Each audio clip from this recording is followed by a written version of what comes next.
Assalamualaikum warahmatullahi wabarakatuh. Shalom, Om Swastiastu, Namo Buddhaya, Salam Kebajikan, Rahayu. Yang terhormat kepada Ibu Salik Spinimari selaku dosen pengampu mata kuliah Manajemen Perubahan. Sebelumnya, perkenalkan nama saya Usulastri. Tentunya saya di sini tidak sendiri. Saya bersama rekan kelompok saya yang pertama ada Nabila Nur Abida, ada Bilal Erlangga, dan Muhammad Priyadewi Murtado.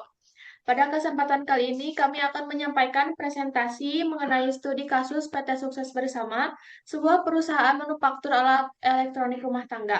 Presentasi ini disusun sebagai bagian dari tugas mata kuliah dan akan membahas kondisi perusahaan, analisis lingkungan, internal dan eksternal, strategi yang diterapkan, serta penerapan pendekatan high performance management dalam meningkatkan kinerja dan daya saing perusahaan. Oke, untuk selanjutnya, pemapar yang pertama ada Nabila Nur Abidah. Saya persilakan. Baik, Assalamualaikum warahmatullahi wabarakatuh. Perkenalkan nama saya Nabila Nur Abidah. Saya akan memaparkan materi tentang gambaran umum kasus, yaitu PT Sukses Bersama merupakan perusahaan manufaktur alat elektronik rumah tangga yang telah beroperasi selama lebih dari 20 tahun. Meskipun memiliki pangsa pasar yang kuat, dalam 10 tahun terakhir, perusahaan mengalami penurunan kinerja dan profitabilitas. Penurunan ini disebabkan oleh ketidaksesuaian keterampilan karyawan dengan teknologi modern, ketidaksejajaran strategi perusahaan dengan tren pasar ramah lingkungan, struktur organisasi yang kaku, serta sistem manajemen kinerja yang belum berstandarisasi. Sebagai manajemen puncak, perusahaan memutuskan untuk menerapkan pendekatan High Performance Management atau HPM dengan tujuan meningkatkan keselarasan internal dan eksternal organisasi. Next. Di sini ada juga analisis lingkungan eksternal. Yang pertama itu ada politikal, yaitu kebijakan pemerintah mendorong penggunaan produk elektronik hemat energi dan ramah lingkungan. Yang kedua ada ekonomi, yaitu daya beli masyarakat fluktuatif sehingga konsumen lebih selektif dalam memilih produk yang bernilai guna tinggi dan efisien. Ada juga analisis lingkungan eksternal. Yang pertama sosial, yaitu perubahan perilaku konsumen yang semakin peduli terhadap lingkungan dan teknologi cerdas atau smart home. Yang kedua ada teknologikal, yaitu perkembangan teknologi digital dan otomasi produksi yang pesat menuntut peningkatan kompetensi SDM. Yang berikutnya ada analisis lingkungan eksternal. Yang pertama, environmental, yaitu tuntutan pengurangan limbah elektronik dan penggunaan material ramah lingkungan. Yang kedua, legal, yaitu standar keselamatan produk dan regulasi lingkungan yang semakin ketat.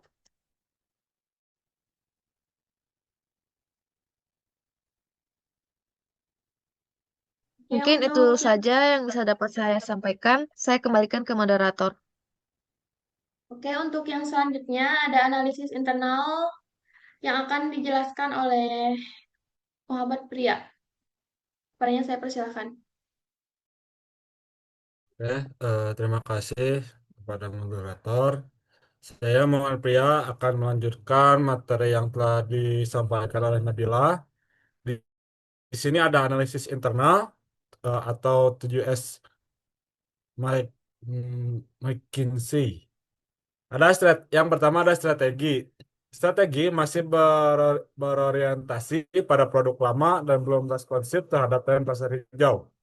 Ada juga struktur organisasi hierarkis dan kaku sehingga memperlambat pengambilan keputusan.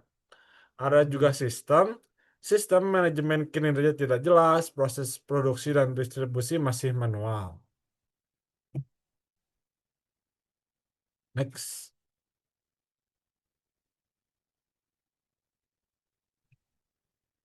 Oke, ada juga analisis internal. Ada shared values. Nilai organisasi belum menekankan inovasi dan pembelajaran berkelanjutan. Ada juga style, gaya kepemimpinan otoriter dan kurang adaptif terhadap perubahan. Ada staff, karyawan memiliki loyalitas tinggi, namun keterampilan teknologi masih rendah. Dan yang terakhir ada skills, kesenjangan keterampilan digital, inovasi produk, dan kerja lintas fungsi. Nah, Ada strategi, ada strategi organisasi. Strategi organisasi yang dipilih oleh PT Sukses bersama adalah differentiation strategi yang berfokus pada pengembangan produk elektronik rumah tangga yang inovatif dan ramah lingkungan agar memiliki keunggulan dibandingkan pesaing. Strategi ini didukung oleh upaya peningkatan efisiensi operasional melalui digitalisasi proses kerja dan perbaikan sistem produksi untuk meningkatkan produktivitas serta menekan biaya. Penerapan strategi diferensiasi tersebut diperkuat dengan pendekatan high performance management atau HPM melalui penguatan kapabilitas sumber daya manusia sehingga karyawan memiliki kompetensi, perilaku, dan budaya kerja yang selaras dengan tujuan perusahaan dan mampu mendukung keberlanjutan kinerja jangka panjang.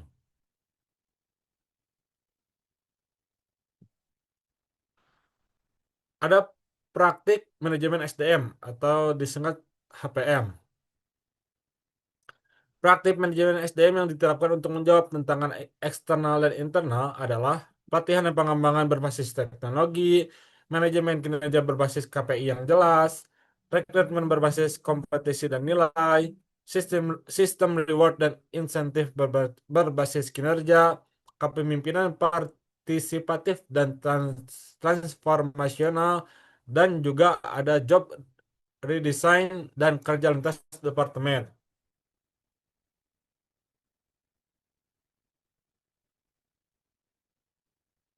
Next. Dan yang terakhir ada kompetensi dan perilaku yang dibutuhkan. Ada literasi digital, kemampuan inovasi, adaptabilitas terhadap perubahan, kerjasama tim lintas fungsi, orientasi pada kualitas dan pelanggan, dan kepedulian terhadap keberlanjutan lingkungan.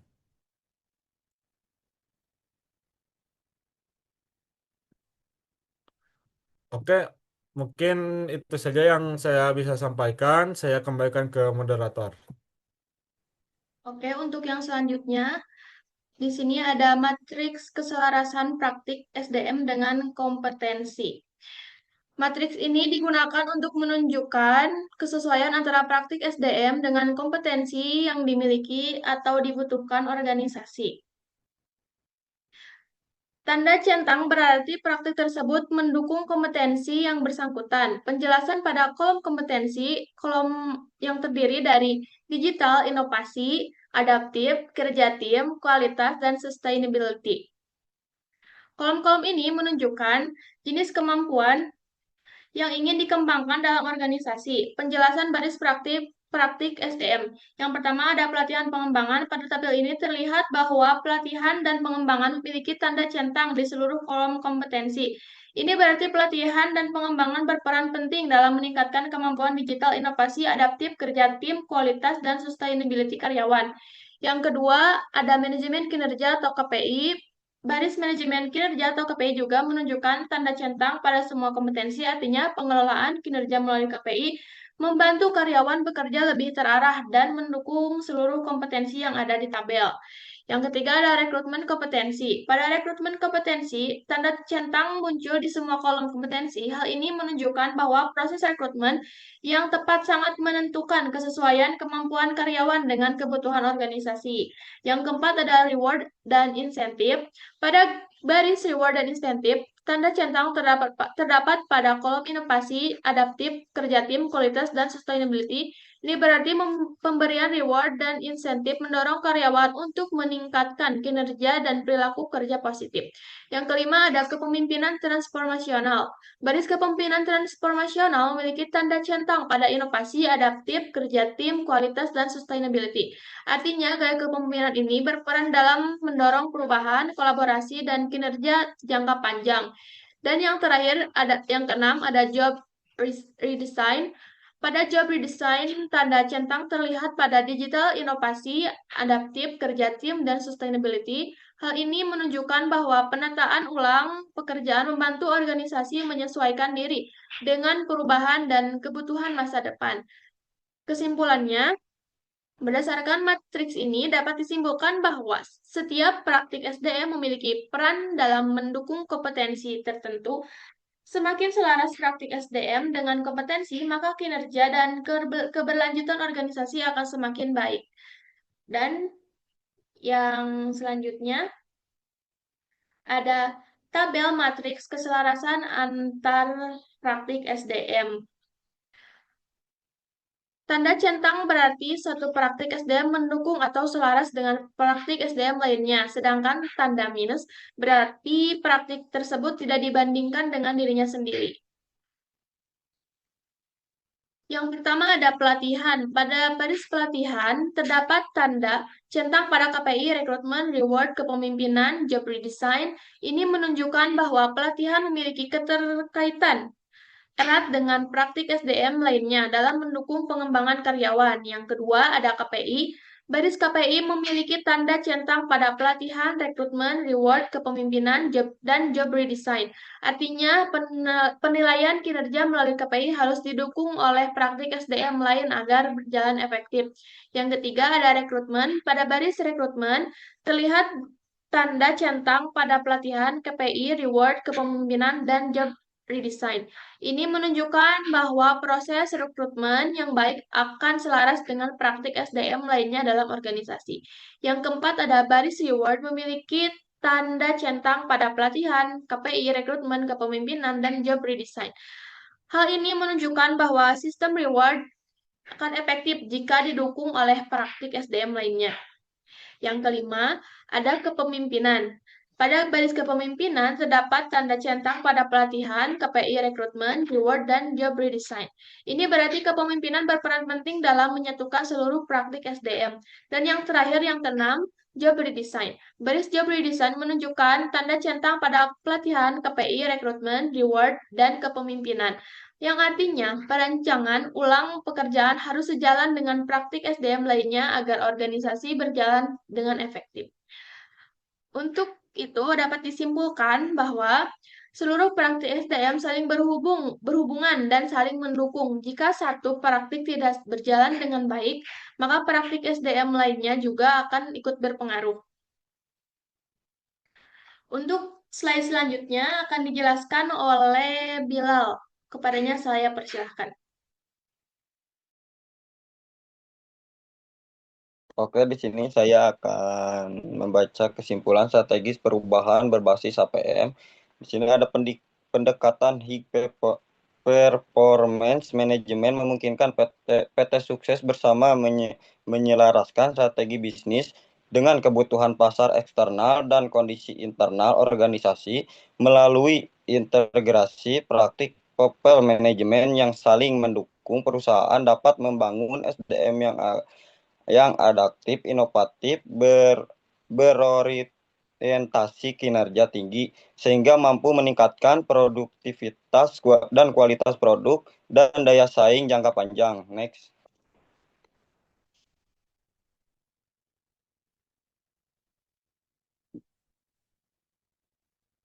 Nah, di sini ada rencana implementasi strategi. Nah, di sini ada tahapan persaingan dari 0 sampai 3 bulan, yaitu ada 2 poin, sosialisasi visi perubahan, dan audit kompetensi SDM.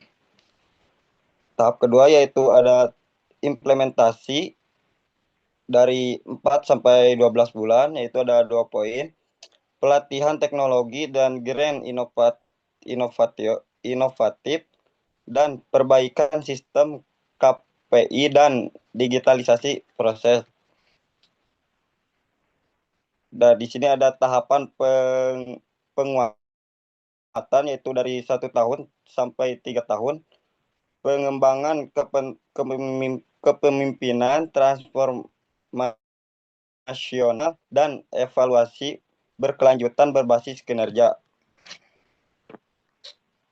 Next.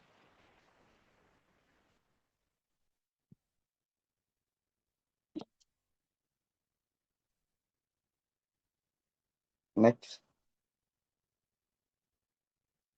Nah, di sini ada kesimpulannya yaitu PT sukses bersama menghadapi perubahan kinerja akibat ketidaksesuaian strategis dengan tren pasar, keterbatasan kompetensi SDM serta sistem dan struktur organisasi yang belum adaptif melalui pemerapan HIG Performance Management HMPM. Perusahaan dapat menyelaraskan kebutuhan pasar eksternal dengan kondisi internal organisasi. Strategi diferensikan berbasis inovasi produk ramah lingkungan yang didukung oleh praktik manajemen SDM terintegrasi, memungkinkan perusahaan membangun karyawan yang adaptif, inovatif, dan berorientasi kinerja tinggi dengan keselarasan strategis SDM dan sistem kerja. PT sukses bersama memiliki peluang besar untuk meningkatkan produktivitas, daya saing, dan keberlanjutan bisnis jangka panjang. Mungkin itu yang dapat saya sampaikan. Saya kembalikan kepada moderator. Baik, terima kasih kepada semuanya. Sekian presentasi dari kelompok kami. Mohon maaf apabila ada kesalahan dalam kata-katanya, dan mohon maaf juga apabila ada materi yang belum disampaikan. Wassalamualaikum warahmatullahi wabarakatuh.